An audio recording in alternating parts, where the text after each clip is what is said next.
Are you going to be a little while?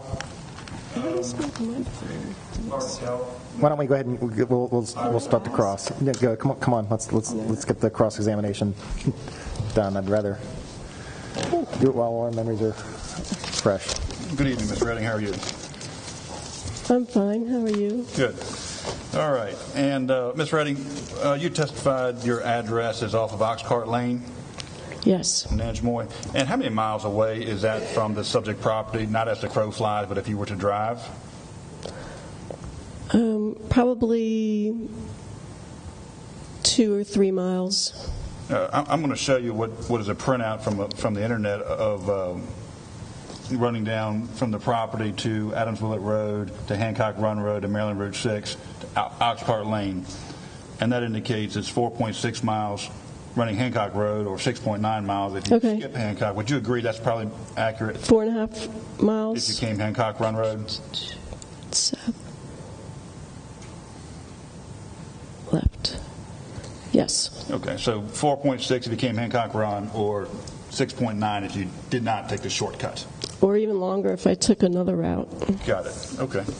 All right. And just to briefly, this bicycle thing, Indian Head 100, they also have other races, right? Who's they? Who is the Indian Head 100? It's put on by the Oxon Hill Bike Club. Okay. And is there an Indian Head 17? I just learned of the Indian Head 100s and that they were having that race at that point in time, and I was able to collect petitions. I have not gone on their website to see. I'm quite sure that there are other bike routes using those roads because they're designated scenic routes. But you don't know because you're not aware of anyone else using this road for a bike race other than this one. I don't know that there are, and you don't know that there aren't. Okay. All right. Do you own any property adjacent to the subject property? Negative. Washington Discovery.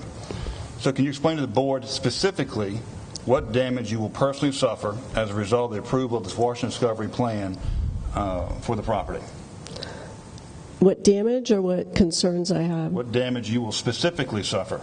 I will suffer specifically stream bank erosion and sedimentation of the aquatic submerged vegetation in front of my property. And where is your property located? Well, you did MapQuest it, so it's on Oxcart Lane. Is it on the Nanjemoy River? Nanjemoy Creek, yes. How many miles, if you were to follow the stream bed, to the property? The stream bed? Yes. Well, I guess you could maybe use your road 4 miles. Do you know how many miles it is by stream bed to your property? No, I wish you were better prepared and you knew. Are you the only one that lives on Nanjemoy Creek? Of course not. So many people live on Nanjemoy Creek. The water flow from this project will affect, under your testimony, anyone and everyone that might live on Nanjemoy Creek. Is it better if it does damage other people's properties as well, or just mine for you? I get to ask you the questions, ma'am. Well, it will damage more than just my property. Okay. And so how is your perceived special and specific personal damage different from that of anyone else in the general public? Well, I guess that's what you would call a developer subsidy. Is a lot of people get harmed when there are inappropriate small sprawl development placed in areas they shouldn't be. So a lot of people will suffer. A lot of people and many people will suffer the same perceived damage that you might suffer. Well, it will actually be real damages. Yes. Okay. You filed a petition for appeal in this matter? Yes. Did you type it? Did I type it? Well, I didn't handwrite it. It was done on a Word document, yes. Were you the typist? Yes. Okay. And you reviewed it prior to your submittal? I did the best I could as a layperson.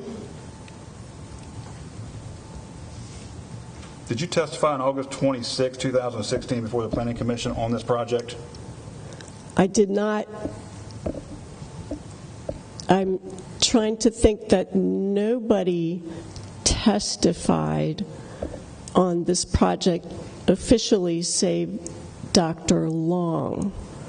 I would have to review the tapes, but as memory serves me, I spoke at the public part where the public is allowed to talk about anything that's not on the agenda, and I spoke about this parcel, this project, and I remember being discouraged from doing so. Mr. Mudd, which date were you asking about? August 22nd, 2016. August 22nd. I believe August 22nd, the hearing was canceled. Right.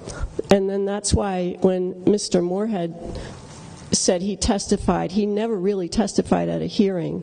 He spoke at the public part and submitted his letter in the public part, so it was never really part of the hearing on this property and never really part of the record. On October 22nd, you came to this table and addressed the planning October commission. 22nd? Excuse me, August 22nd. Okay. I did during the public part. And you were provided at least 3-minute opportunity to address, and you did address and raise issues specifically regarding Washington's discovery plan. Is that correct? It should be on the tape. Okay. No further questions.